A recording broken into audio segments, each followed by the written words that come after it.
একটি মেয়েকে পটাবার জন্য আমি বিতর্ক করেছিলাম, কিন্তু আজকে তোমরা এসছো, কেউ প্রধানমন্ত্রী হবা, কেউ হিলারি হবা। কি ভয়ঙ্কর মিথ্যা কথা!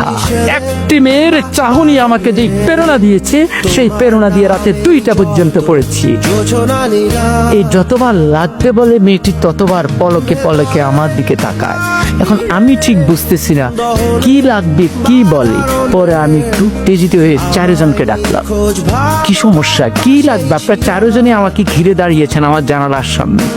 তখন বলবো তো বলে, বললো ভাই আমরা হিরোইন বিক্রি করি, আপনাকে দেখে মনে হয় দারুণভাবে আপনি হিরোইন।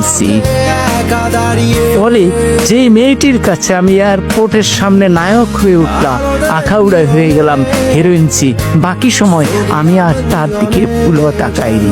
কিন্তু মেয়েটি ওই হিরোইনসি বলার পর যে মুচকি হাসি দিয়েছে, সে হাসিটি আজও আমি ভুলিনি।